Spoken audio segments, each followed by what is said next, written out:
Good afternoon. Thank you for coming. I know we've been in touch through LinkedIn, through email, through various channels. We're super excited to put this event together. I'm going to give you a little bit of background. We're a small little company, about 150 people. We do enterprise software for major brands that are trying to sell through channel or partner network. We have around 29 Fortune 100 companies and a few hundred mid-market companies. One of the reasons we're pulling this thing together, I was just talking to the panelists a few minutes before, is that a lot of our customers, have tools, but they're not fully utilized in a proper way because they don't have the methodologies. And one of my favorite example is you cannot give somebody an Excel and say, I just made you an accountant. Same exact way, we cannot give a CRM tool to someone and expect them to become a RevOps person. We cannot give a PRM tool to somebody and expect them to a PartnerOps person, right? So what we're trying to do is build a community. We targeted 20 cities where mostly tech, manufacturing, and telco companies are. And Tampa is one of them. And we've done 3 so far, and we're going to do 20. And we're trying to put together a group of sort of eclectic, group of experts that are in the business. Eclectic. That's you, Jim. Working with, very complex partner programs and issues. So today, it's a conversation that I'm going to have with them. I'm also going to have some time for you to ask Q&A. I've done podcasts with every one of them. We have 2 panels. But before I get started, I'm going to go through a quick logistics. You have a little handout here. Everybody has this. There's a math problem in there somewhere. First is the agenda. So we're going to change the agenda a little bit, and I will do an introduction, but most of you know Jay McBain. So Jay has to leave 5:30 sharp. So we're going to try to finish the last session by 5:15. Therefore, we're going to start 15 minutes early. So that's one change.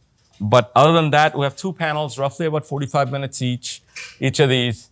And we're going to go through 3 or 4 topics for each and every one of them. Second point is, on the other side of the brochure, you will see there's a little infinity sign. This we're kind of stolen from DevOps.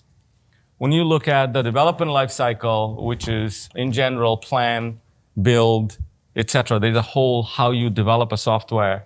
We believe developing partner organization requires a structured approach. So working with Jay and several others, we kind of frame this whole notion of strategize, recruit, onboard, enable, market, sell, incentivize, and accelerate. So the way we put the panels together, first part is more figuring out who to go after as a partner or as a group of partners and how to go after. And then second panel is about once you have an ecosystem, some sort, how do you sort of co-market, co-sell, and accelerate? And of course, incentivize them, otherwise they won't do anything. So that's kind of the framework. And I have known them, every one of them for a while. I've done podcasts. Their podcasts are also available online. 45 minutes is an impossible task to fit their ideas and thoughts in, so I'm going to try to go as fast as possible. Yeah? So with that, I'm going to let each and every one of them introduce, but I'll do Jay's introduction myself. Because it will take him a while to introduce himself. Because Jay, generally, as you all know, in front of 500,000, 5 million people. So it was awesome when Michelle, his significant other, will be on the second panel, convinced Jay to come here. So I'm really, really happy and humbled that all of you came. I've known Jay for a long period of time. When he was a bag-carrying salesperson, he used to work at a company called Autotask. And I used to work at a company called SonicWall. His boss and him, he doesn't remember me, but we did a call. They were trying to bundle Autotask in with SonicWall, every firewall we sold. But I've really known Jay for the last 10 years. He has been a fundamental force for us to shape our own business. Who we go to market, what we pull together. So he is my strategic advisor, putting together a business plan. We talk almost every month. Sometimes I annoy him too much, but nevertheless. But thank you, Jay, for being here. Thank you. Teresa has built an incredible business over the last 10 years. She has an amazing background. I'm going to let her introduce herself. But she has got major brands working with her to put together partner programs. Terry is local. He has started as a BDR company, but he has multiple businesses. I'm going to also let him introduce. But he works with partners, recruiting partners, onboarding partners, enabling them in multiple ways, which we'll talk about.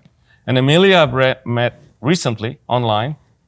I've been following her posts and see how she has been growing her audience. She's in the social media space. She works with ConnectWise, and she has been sort of guiding us also on the social media side. And we'll have her kind of explore, where we're going from a marketing perspective if you're trying to build an ecosystem, how you use a tool like social media or a tactic like social media to recruit them. So with that, Jay, I don't know, want to say something quickly, then we'll go to Teresa. Teresa. Teresa Carrigal. I'm here for the day because my sophomore is in immense finals and really stressing. So I came to see you all for the day. And that is my book. And it's really my company and a whole team effort. I think Jay's on there, many successful clients and implementations. So I hope you, in your nighttime reading or when you can't sleep at night, maybe it puts you to sleep or not. Hopefully not. Anyway, it hit bestseller in 28 categories in the last 4 weeks. And my company, amazing team of practitioners that serve the industry and help grow strategy and programs. And for me, most importantly, people. And so how do we grow people in this AI world? Make sure you get it signed before you leave because it's going to be worth money on eBay. Yeah. My name is Terry Hedden. I'm CEO of Marketopia. I started my career at Ernst & Young in management consulting, but then started an MSP, grew pretty quickly, and sold and retired for about 3 months before starting Marketopia. And Marketopia is one of the larger lead generation marketing companies in the channel with offices in Mexico City, London, and here in Pinellas Park, about 3 miles south of here. And we help to and through partner marketing for vendors, and then we help MSPs as well. And you're going to hire Andrew. And Andrew, and his hair right up front. Andrew is going to be out in a year, you guys. So he's interning right now. Already a connection made. That's right. Hey, Amelia Taylor. I am thrilled to be amongst these brilliant human beings. I don't know why they let me in this room. I truly don't, but I am grateful that they did. I am the founder of the Revenue Table, where I go and help companies learn how to be, again, just like you, a human in this AI world, and leaning really heavily into EQ approaches, how to meet buyers where they live, where they breathe, where they talk, where actual transactions happen, and overlaying into the co-marketing side, and then who are the best partners to go work with and through, and how do we generate revenue through them? So it's equally beneficial. So I just, as you mentioned, I recently just started working with ConnectWise on a big contract, trying to really help them with their go-to-market while also living in market at the same time. So that is where I'm at right now. And so I'm thrilled to jump into all of this with y'all. Awesome. So Jay, we're going to start with you. All right. At a macro level, I know you don't have your slides, but if you want to walk us through, please, 3 or 4 big trends that you think are happening when it comes to this world of ecosystems. Sure. Let's start as macro as possible. World trade this year, GDP, will be $115 trillion across 193 countries and 27 industries. 75% of that world trade will flow indirectly. The dealerships, the agencies, the brokers, the resellers, the retailers, the franchisees, the gas stations, the pharmacies, all 27 industries. This is how you buy products as a consumer, and this is how you buy products as a business. But for at least 40 years in our industry, but going back 100 years in autos and other places, this is how you worked with a channel as a cash register. So it's a very linear way that you built a program and you worked in a kind of a linear, distribution through channel partner, from vendor to customer. And today, that's one of the major changes. And I'll say that there's multiple trends happening all at once. And it's not AI yet. But when we shifted pretty hard about 20 years ago into subscription and consumption models, where every company, including hardware companies, started to spin up subscription models, winning a customer, winning at that point of sale, the cash register, was only the first 30 days with the customer. And none of those subscription businesses were measured anymore on just net sales. It was retention, renewals, upsell, cross-sell, lifetime value of the customer, lowering your cost to acquire a customer.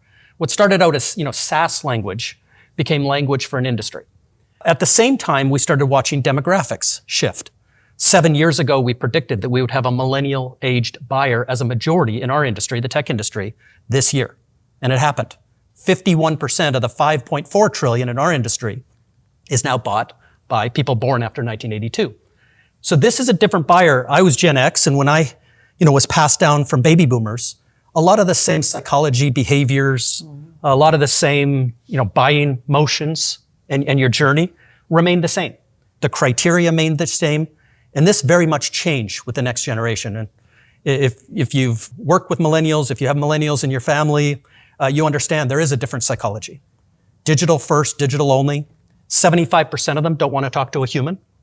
They're okay to go buy a car. They're okay to buy $1 million in software without any human touch. I read last week that they prefer an AI-run demo. Not because an AI-run demo is better, it's because an AI-run demo doesn't phone you 3 times a day because there's sales managers all over them, like Terry, to close the deal.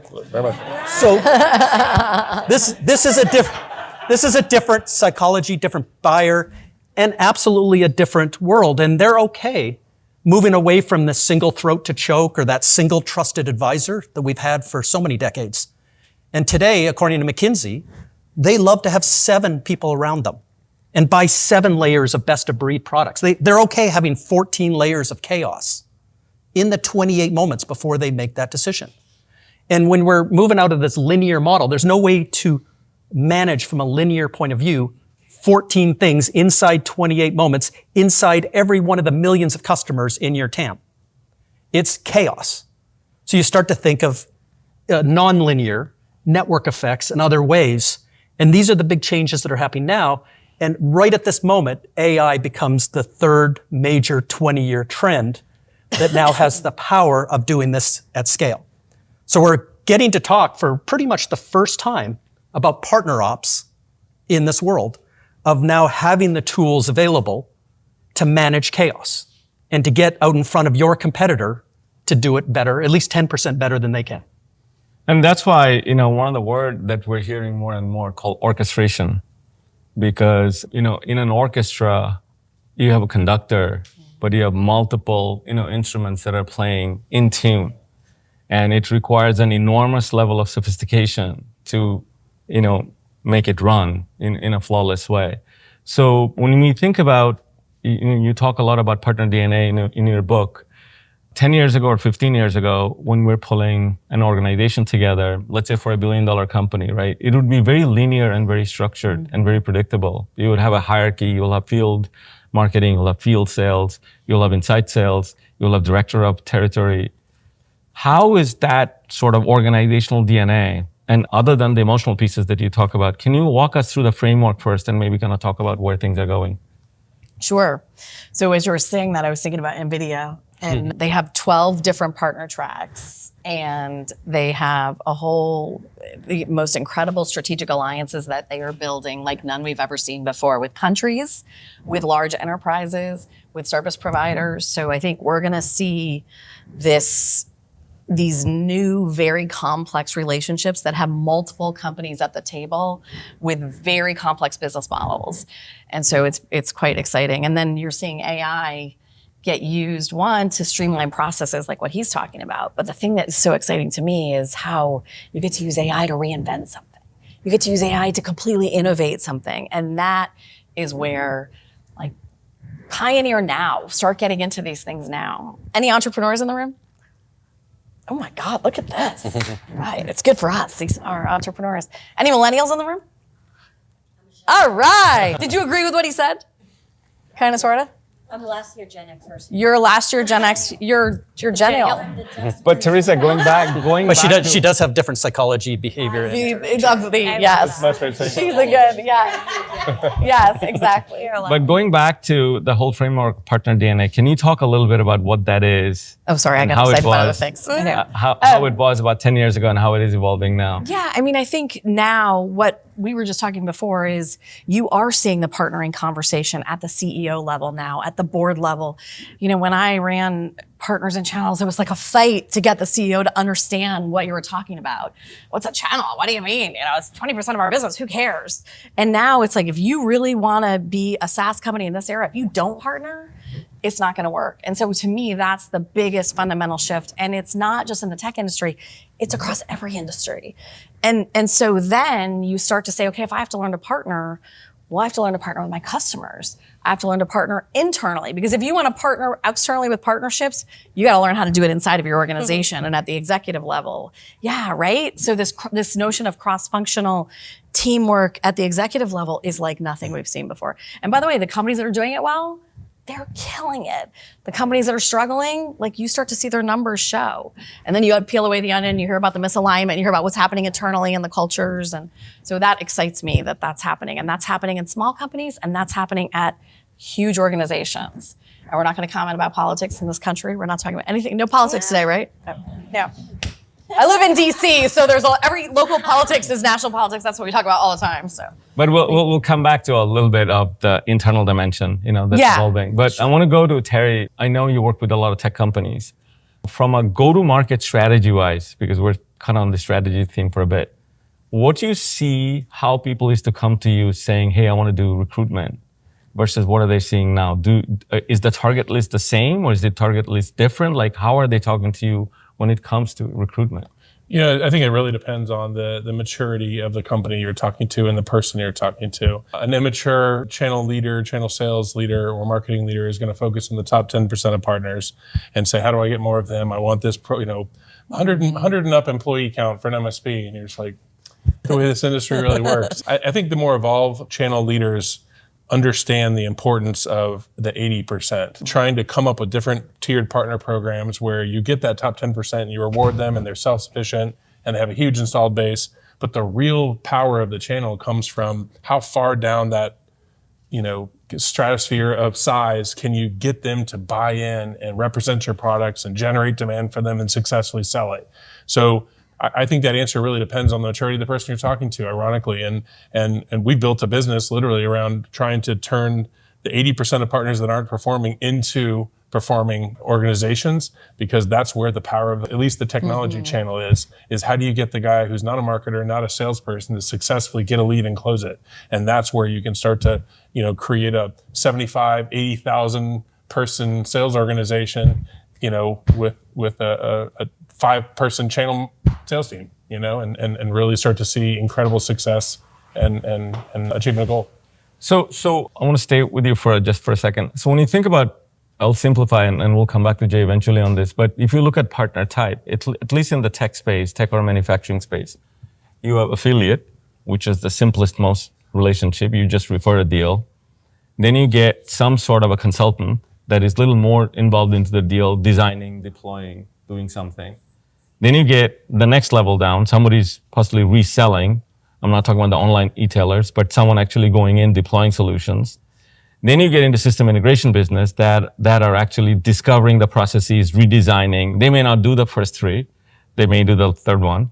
And then you got these large, very complex GovEd, system, which are dealing with regulations and lobby and a whole kind of other stuff, right? And then you have on the other side, managed service provider, a completely different sort of emotion. So when you see companies coming to you, are they aware of the stratification of types of partners that are going back to the chaos that Jay was describing? Are they aware of the chaos, or they're just coming in and say, Terry, I want to recruit? Like, how does the conversation start today? I think it kind of goes back to just how knowledgeable they truly are. There are a lot of people in this industry who don't understand what's below. We've spent a lot of time, Teresa and I spent a lot of time teaching vendors how the channel really runs and how there's 9 to 15 different types of partners, and you have to speak. They all have strengths and weaknesses. They all have, things they need help on and that type of thing. But I think, a great conversation around that with a company would center around where they are and where they're trying to go, because that's what determines what partners and what types of partners are going to be successful. If they want to provide no support, no assistance, they need fully capable partners, that's going to greatly define the strategy you go with. If they're going to help with the sales motion, help with the service motion, they can start to attract maybe some of the consulting type resources that don't have those implementation layers. And so I think every great strategy starts with thinking and understanding and accepting who you are, deciding what you're willing to do, and then translating that into a go-to-market strategy that capitalizes on as much as you can capitalize on without, outkicking your coverage and not having the support necessary for the people to succeed. Because the last thing you want is an underperforming partner that's nothing but a leech on your organization. Your goal is to empower partners to be successful, meet them where they are, help them get where you need them to go, help them to become more successful, and build programs to help them do that. So Amelia, let's take this dimension of various types of partners on one side. And then, the podcast we did together, you said today at work, there are 5 generations coming to work, right? Yep. So you put the 5 to be generation on 6. the x-axis. Yep. So when you take this matrix or the bingo chart, talk to us from a social media perspective. Is it a splatter out there? You kind of go out and blast and you hope each of these quadrants Lord, come no. to? Like, how do you play this game? You know, it is a game to some extent, but it's this EQ game. Can you teach EQ? That's the biggest question. Is it innate thing that you're just born with, right? And I personally believe that is the truth, that some people just have that in them to where there is there's no fear of that failure, because failure it's a reward or it's a lesson, right? Whatever you're actually falling down, it's not going to be a failure. So when you're going out and you're trying to go and talk to specific individuals and figure out what's the language of this person, you can massively overthink it and then complicate everything in and out of who it is that you're talking to. And then it's going to become way too hyper personalized to where people are turned off by all of that and they don't want to talk to you. But going and specifically meeting people where they're at, where they're talking, where they're living, and then just relating to them. If it's relatable, then it's going to be reciprocated way differently than it's going to be in any other fashion. I mean, if you can look at the axle here, and, you know, it's a messy middle in between. I mean, literally, if there's 5 different generations talking in the workforce today, being the statistic, that's a literal different language. I mean, if you think of what the children say these days, you're like, we were talking about it earlier, like, we don't get it, what y'all are even talking about. But then you think there's also, you can't dismiss the old wisdom, if you will. Like, there's the older wisdom, and then there's the new age ideation. So putting those things together, understanding who it is that you're speaking to, but it can't be mass blasting. If you're mass blasting. So if we take, let's say, to simplify, like 5 channels. You take LinkedIn, where most of us are. Yeah. And then you take, maybe Insta, or maybe you start with Facebook, then you go to Insta, then you go to TikTok, then you got the subgenre that are there by countries. There's huge tail. YouTube. Do you see generations that are more clustered around? Are the boomers more in one and Gen Z are in one? Like, do you see? For sure. I mean, I think those that are above and beyond, and they're actually really wanting to learn AI, they maybe were born into the space of, sales or SaaS, whatever it may be, IT, whatever it is.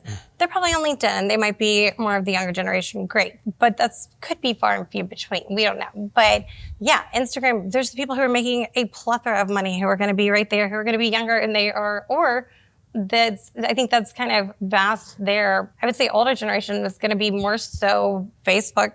That's going to be where a lot of people saw a ton of success early days. And I personally am not sitting on Facebook. I don't even know my login right now. Like, I have no idea. So that's not somewhere I gravitate towards. But let's jump over to like a Reddit thread. I happily will go jump into one of those, and I will go and try to find what people are talking about and find common trends and understand what it is that the market is actually speaking about, where the problems are, what people are having discussions around, and then having these feedback loops to these organizations that I'll work with, because that's the best way to go about doing it. Or just adding something that's of value where I'm not selling. I'm indirectly just communicating. I'm just communicating something that's beneficial to them, or dropping something that's going to be a thought-provoking comment to where people are going to engage with that. So getting more commentary out there is going to be something that's obviously going to be where you learn where people are at by getting more engagement wherever it is that you're going to be posting. So I think it's a trial and error and process of elimination method too. Okay, so I'll come back to at the back end of it from an execution perspective, some of the tools that you're using, but I want to come back as a frame. You and I talked about burger versus fries, right? Platform versus attach. So when you at a macro level, the marketplaces, the 4 or 5 hyperscaler that are driving, in addition to that, you have, I wouldn't say old school, but the last generation of distribution business, right? Which were the marketplaces.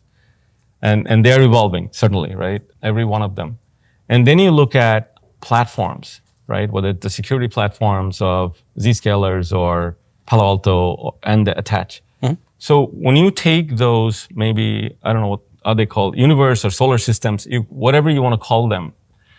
From a go-to-market perspective, right? If I'm a mid-market company, I have a run rate. How do I evaluate other alternative spaces to expand my reach? Like, what is the process and methodology should I go through?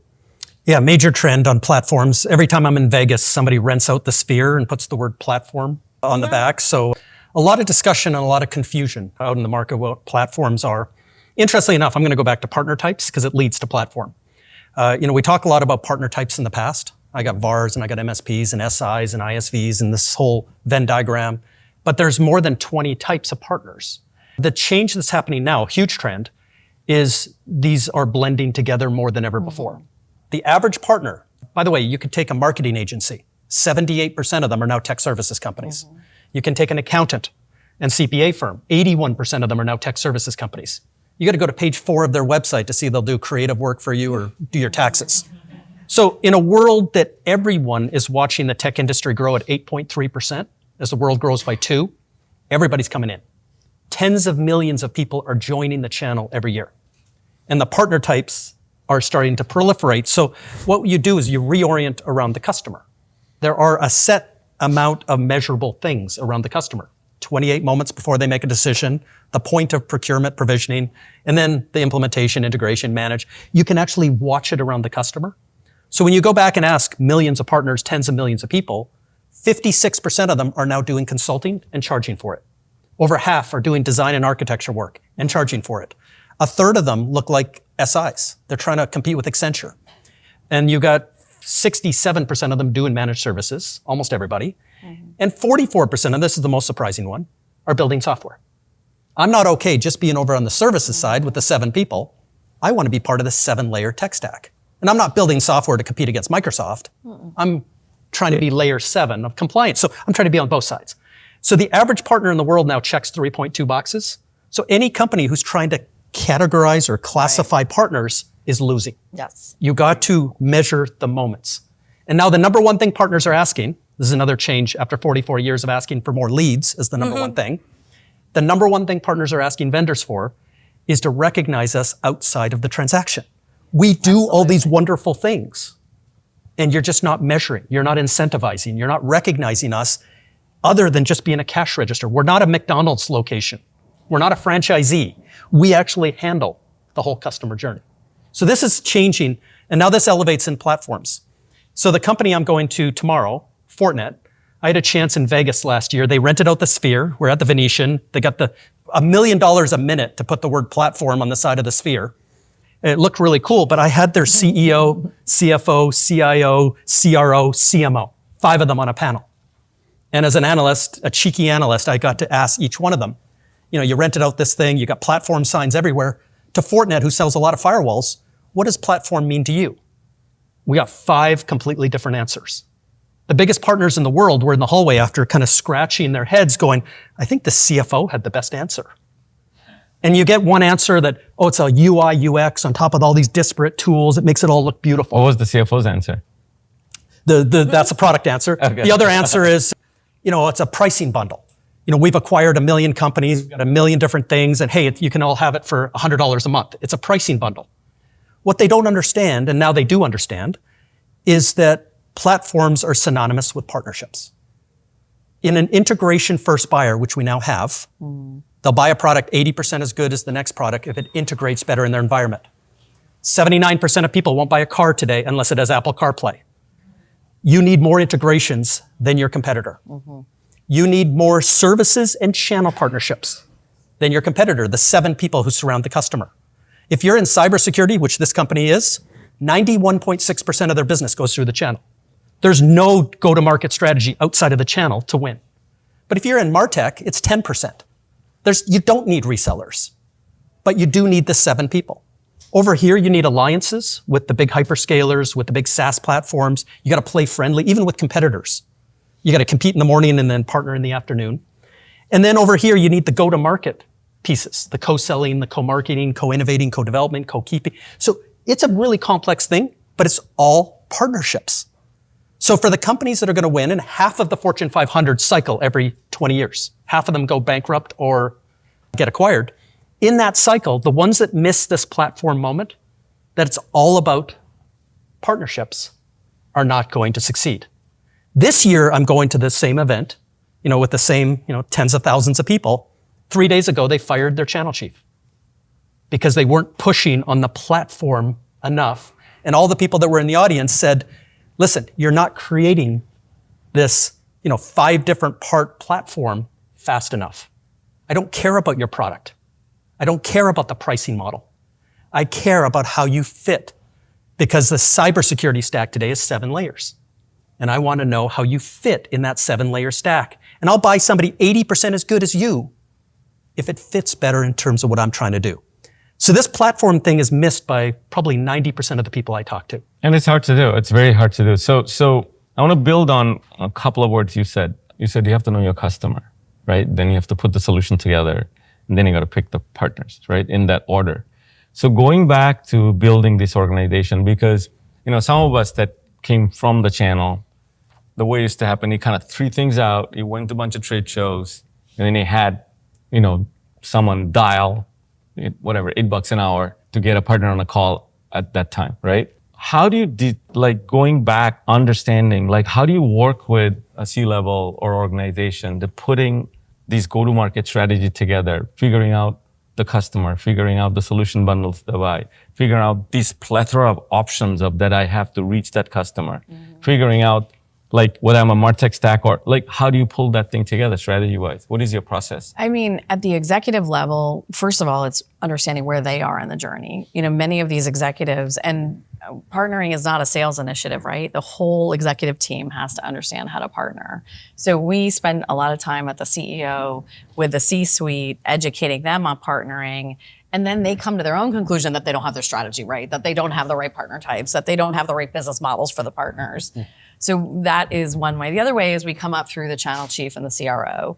And in that scenario, the degree to which you get strategy right is the degree to which you're successful 2 years later. I see it over and over and over again. So we really help them get that right. And we have a science to how we do it, which is in the book, the science to how you build these organizations strategy. And then you have to change it, right? Because it doesn't stay stagnant. And especially in this day and age, it changes. And so in an annual, at least, review of the strategy. So going back to Terry, right? So with that frame, let's say I know my customer base. I have a $100 million run rate business, right? And I want to double that, growing my channel. I have some level of sense of partner types. What do they come to you, say, go help me recruit? What are you kind of talking to these companies, brands in mid-market space today? Are you referring to more like SaaS cloud type companies? Or tech companies that you work with, general. hardware, software. We really encourage people to first start off with a strategy. We love working with our clients that, kind of have a direction, understand things better. They're not coming to us using words and asking us to fulfill things without understanding the big picture. And then really we try to get them to holistically think about the entire journey from a customer has a problem, even if they don't know about it, to how do they and why do they pick that particular vendor, and then help them to what we call two-partner marketing, where you're trying to recruit people who fit a certain profile, and that goes back to their capabilities to empower the different profiles and how they can work with them.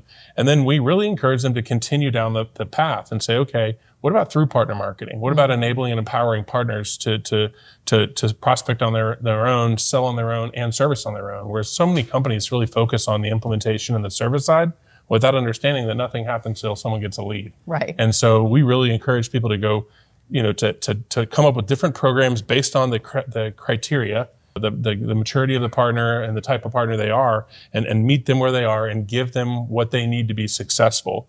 And the bigger the partner, the bigger the maturity, the more types and sizes and categories of partners and solutions to enable and empower them we can bring to market. And so it really comes down to starting off with a sound strategy, understanding where you are, where you want to be, what you have, what you will willing to build, and then starting to fit together the puzzle pieces and say, okay, how do we get to those? How do we empower those? How do we make them pick us versus another solution?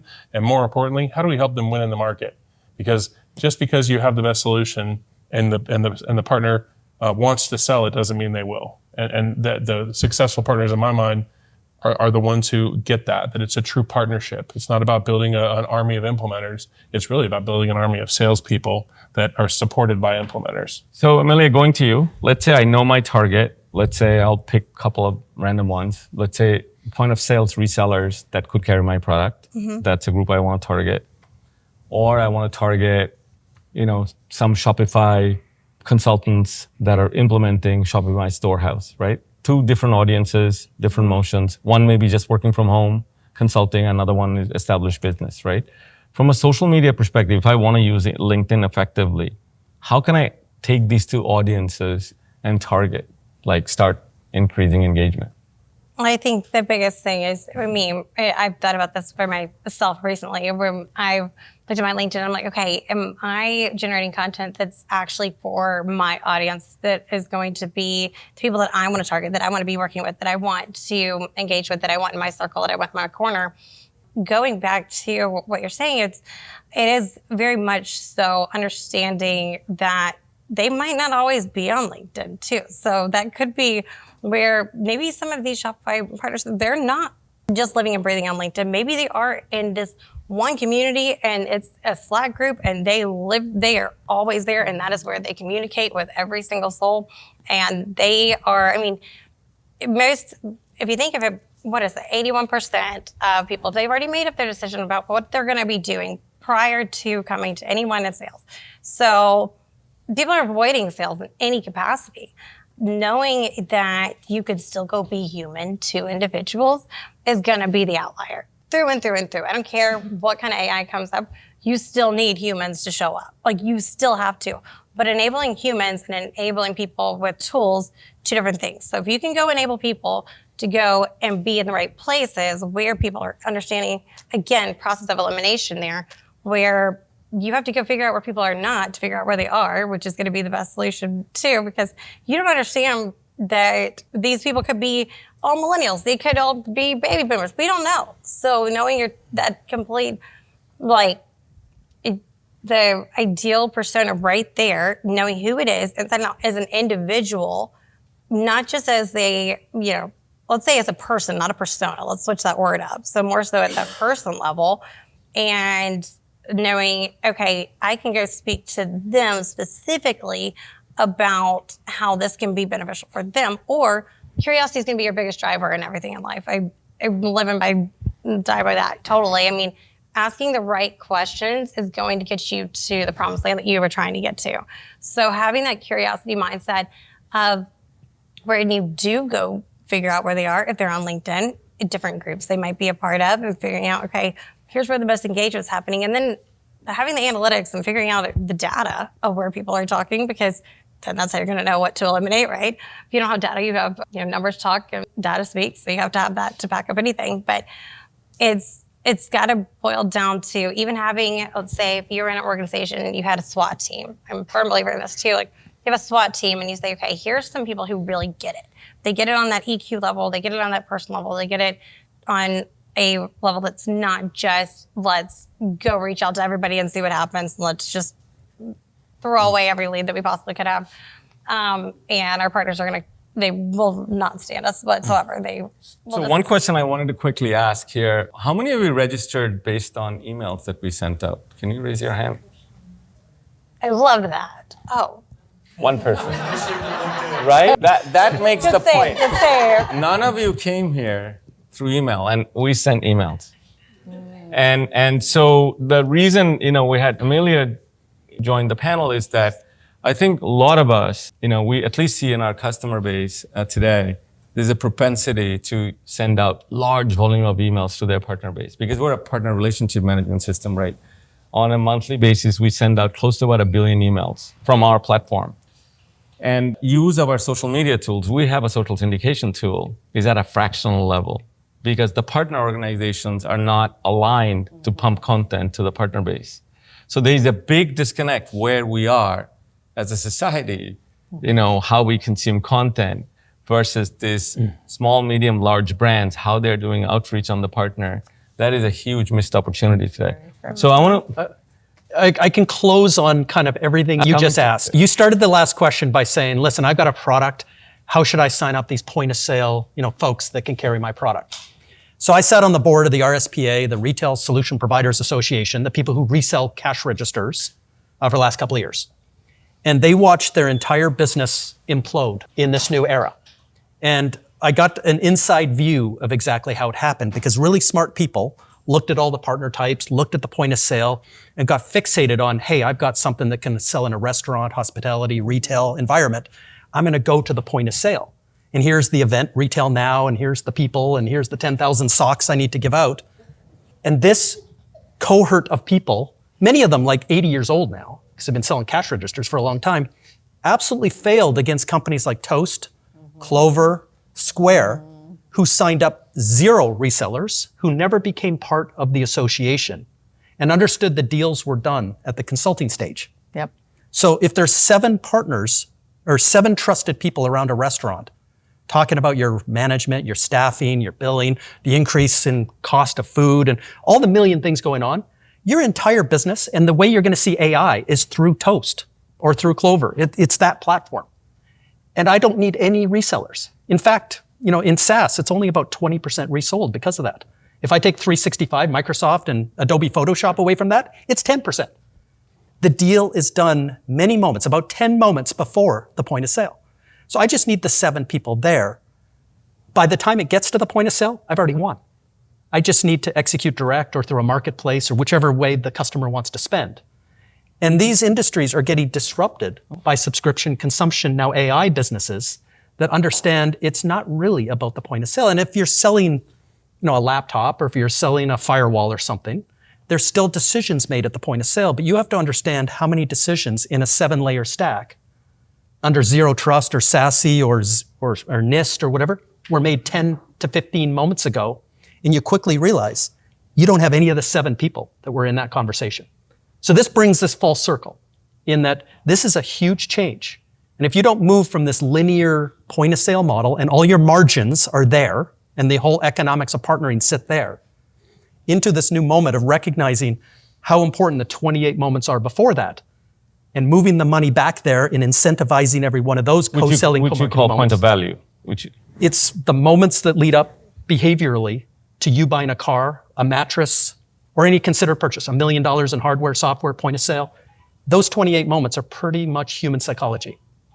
Some do 50 moments, some do 2, but the average And Square is where you and are. Toast and all had a number of alliances all around them, not channel, but a different business model of partner ecosystem. So platforms, they had integrations, They had integrations, services partnerships. right. They all got They in had cozy a with the whole- hyperscalers, right, the and the big hyperscalers, SaaS right. platforms. Yeah.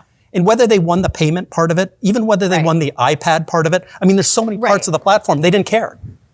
There's a 7-layer stack, Yeah. and I'm in there to win the platform And they're layer. in there in all these different ways. So And then they won the go-to-market. So that's the platform beating a traditional linear business. Yeah. So if we take that from a partner perspective, right? So partner enablement has been, if I look at 10 years ago when we started, where you take a bunch of tools, whether it's email or event or social or web syndication, you kind of throw it out there and some partner uses it or not, right? Now the front end is a lot more complex because you have to understand. So when you're guiding companies on putting together their partner enablement strategy, like what is in that stack today? What are you advising them? Because I was talking to a senior VP, I'll just end with this and then I'll let you speak, is that senior VP from a very large $50 billion software company, and she was saying partner are back running events, right? Well, you can only get 30, 40, 50 people in an event, in a partner event, and your buyers are out there. So how do you enable partners and change their mindset? Yes, COVID is no longer there anymore, but you don't have to go back to the pre-COVID space. Well, so on the partner enablement side, first of all, huge proponent of trusted business relationships. I do believe that people can develop EQ, they can develop trusting, they can develop all of those, what we used to call soft skills, which have to be there now. So that is more important than ever. And in some of these vendors, big vendors, if they have these strong partners, we're doing leadership development for their executives of the partners. It has nothing to do with the products that the vendor sells. It's about helping that executive team get ready to grow, to do hyper growth. So I think this notion of enablement it's not about product training anymore. It's about outcomes. It's about people. It's about trusted relationships. It's about new business models.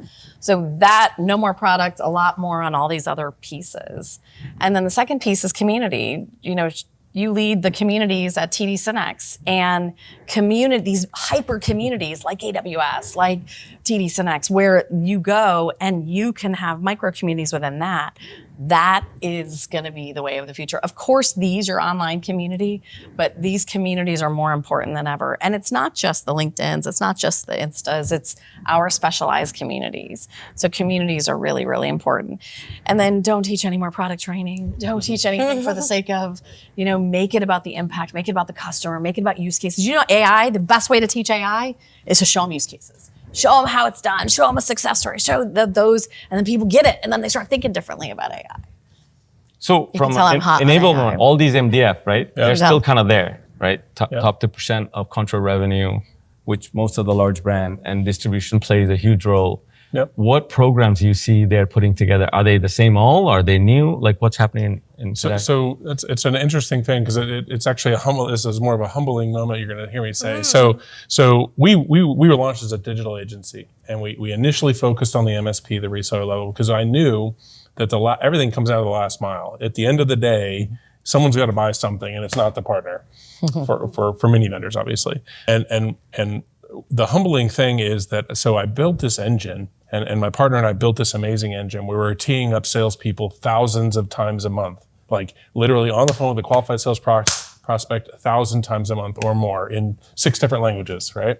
And then I quickly realized by my own failure that didn't matter. At the end of the day, you have to teach them how to build a relationship, establish trusted advisor status, and convert that prospect into a customer, or you're going to lose. And so many technology companies are led by people who don't have EQ, who don't understand how relationships are built, and it's more about features and benefits, and they're trying to, you can't figure out why they're losing, only to find out that's like, slow down.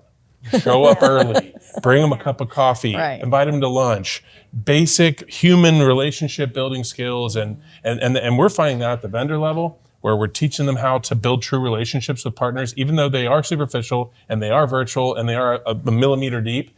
You have to make people feel like they trust you and like you and want to work with you, or they won't. You can have a product that's half as good as someone else's, but if you're a better partner, Absolutely. and you teach them more and you help them succeed more, you will win more. So I want to go back to this word that you started with, EQ, emotion. You're making it harder, right? Because for an engineer like that, I'm like, what that? So We speak different languages. So that's why I want to learn. So because Jay talks about this all the time. So talk to us a little bit. I know my target audience. Like, what do you mean by, like in LinkedIn, what do I have to show up in pajamas? Like, how do I, like, what do I need to do? Please don't. But actually, I would love that. I would be there for that. And you know what? Probably most of LinkedIn would be, because they'd be like, what is happening? Has he What's gone off the Sugata rails doing? completely? Or is he like onto something? What are we doing? People would be confused in the very best way. But no, I started building a brand accidentally. And I know people say that, but I truly did. I've always loved to write. And so I would just start writing about things that just seemed like conversations that I was having during the day, things with people that I was selling to, or partners I was talking to, and just circumstances, happenstances, whatever was going on. And then it started to become this thought leadership aspect of, oh, here's what people are engaging with. Here's what people are wanting, they're curious about. Here's where people are asking the most questions. And these are where these people are also residing the most. They're all in this little sphere over here because they're all friends and they have this trust already. So how do I go and be a part of their little group?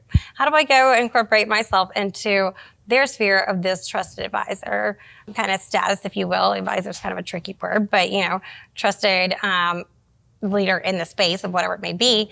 And so I found myself going into Slack communities. I would set up my keywords, and when someone would specifically say something where I either knew that I could help them, or if I stumbled across something where I knew someone who was very credible, I could kind of ride their credibility coattails, if you will, I would tag them in. So kind of a game of tag, if you will, where I'm tagging somebody into something where I see, oh, they can add value here. They're going to remember me. So being remembered, I think, is a very high IQ thing too, because that's going to generate the relationship. It's going to generate the referral, the recommendation, the revenue ultimately, but the relationship being at the very core of knowing when you have that, there's the trust that's established there. And trust is something that it's not insanely hard to earn these days because people have pretty much diminished the value of trust by blasting so many things out to people and making it so product, like you're saying. You know, it's not too hard to earn trust from people when we're going in and reaching out to them, but it is showing up as being a human. Just be you, but don't show up necessarily in pajamas. I'm not condoning that. I'm not. But for you, only you. Yes, I am. But I mean, when you see something, interact with people, ask questions, go to people that you are thinking, okay, this person is like, they've done a million trillion things way beyond my years. I have no clue what they're even talking about, but I want to understand. Go comment and ask a question. Curiosity is going to be, again, the biggest driver that's going to get you to where you want to go and get you in front of the people that you want to be in front of. And a lot of this can also go back into how I'm in this room with y'all at the same time of being able to not look at people as, okay, here's what your title is, because nobody in this room falls asleep with their title. And everybody goes to sleep with your name and not your title. And so that is just the fact of the matter. So knowing that everybody is a person at the end of the day, communicate with them as that. Like, understand that whatever outreach method you're doing, if it's going to be something that's relevant to them, where you can connect on how it is, like feel how they, like, how are they communicating? You know, how do they communicate with others? How are they commenting? Are they active on LinkedIn? Great. Like, if they're not, like, if they're engaging with your stuff, like, just have feelers out there and understand not everybody's going to meet you where you're at. It's not always going to be reciprocated, but trust is, again, not too hard to establish these days. Go and just start commenting, and that's I think comments is really where the gold is at with meeting anybody that it is that you're trying to get into that sphere of trust with. You're saying online trust. Online trust. Yeah, because trust is not easy to, like, when I hear you say that, I don't know why I was, but online trust online trust, but when it which is different than human and that being trust. very much so in, let's say, like the business, the SaaS B2B world right now. Let's say that the tech world. Yeah, trust is hard to earn. Yes, Yes. and it's even easier. You know, it's easy to lose. So I'm going to come back to Jay for a minute because you wrote, I think about 3 months ago, when you hit your 50,000 followers on LinkedIn, and I kind of created infographics out of that, but I'll let you go through it, the process, because your audience is very, very targeted. You actually pulled connections out that connected, that are not in your target audience, right? So if I'm a brand, I'm trying to build, a curated network of partners and a target audience beyond them. Like, what can they learn, some of the things you have done from a deployment perspective, going after enablement, going after recruitment? Yeah, after 31 years in this industry, and probably the thing I'm obsessed most about as an analyst is trust. So the communities that our tens of millions of people in the channel participate in. We are tribal by nature as humans. We want to be around even competitors if they're in that same space. And it breaks down in our industry to 15 different ways to establish trust, where these communities are formed. And you can talk about distribution communities like TD Synnex. You can talk about RoarCon at LionGuard. You can talk about social groups. There happens to be 146 of them around the world, total. Facebook, LinkedIn's, subreddits, Discord channels, Slack channels. That's it. If you go into podcasts, 12% of us love podcasts. Doesn't sound like a lot, but that's where we get our information I'm not one of those, but 12%. You've recorded 60 of them in the last couple of months. But it affected the US election. The Joe Rogan effect is real. And there's over 1 million people in our industry that podcasts are the number one way. There's 121 of them total. In the globe, every industry, every country, every language. Events, 35% of us love coming to things like this. The hallway conversations, the hotel lobby bar at night, 352 events in our industry globally. More than one every day. But there's only 352. If you actually count up all 15, the associations, the peer groups, the magazines, everything, there's only 1,000 watering holes total. Tens of millions of people learned about AI in March of 2023. Whether we lit up Skynet or not, they formed their answer in only 1,000 places total. So this law of a few, if you ever read Malcolm Gladwell, The Tipping Point, is here. If you ever read about Paul Revere, the super connector, who saved America, we have several of them in this room. Top 100 people in our industry that use all these platforms, the 1,000 platforms, They speak at the events. They're on the podcast. They're in the magazines, on the cover. They leverage. In our entire industry, as a channel marketer, comes down to 1,000 places and 100 people. It's it. And we know exactly who they are, and we publish every single one of those. Every number I just mentioned is a list. You can go to my newsletter on LinkedIn and find the list and figure out, and stack rank it for your audience. And each of you, just to pivot off of that, in the book we talk about community, and we talk about how, because we can't be at 1,000 different places. So what's Christy's strategy for her communities? What's Eric's strategy for his communities? And so being super deliberate about what is your goals and which ones are going to give you the most bang for your time? Because all we have is our time, right? Yeah. And so that exercise, if you're interested in doing exercises, is in the book. Or you hire one of the 2 Michelles here and they will be in 1,000 places. They will be in 1,000. That's true. That's true. I'll give you that. Definitely give you that. That's right. One thing I wanted to kind of take away from this conversation, even though there is chaos, there is structure. Mm-hmm. Even though it seems huge, it's finite, it's 1,000. So I think where we are, data is when we're going to talk about the next panel, especially with Michelle and both Michelles and others, is that I think there are tools in place where, and someone put it in perspective for me. As a product company, I wake up when we're talking about this. Would AI kill our business? Would 2 guys in a garage will rebuild our entire software stack, right? And kind of reframe what you have told me. Someone told me, there are 4 Ds that actually really matters when it comes to a product company or even a service company. First is distribution, like how you go to market, those relationships that you have in place, right? Second is data that you have about your customers and your partners, who they are, what they sell, how they sell, right? Third, you have development, right? And then from a structure perspective, you have to have a clear definition of the organization that supports those first 3 Ds, because the structure itself is a competency. So 2 guys in a garage may build a cool tool that someone may adopt, but for any business that has substance and velocity, AI will make every one of those D efficient, but it's not going to take it away. So I think, what we have learned today, and we have discussed all of these, I encourage highly all of you to go to our website. All of their podcasts are there. I've done multiple of them with them. There's a lot of details there.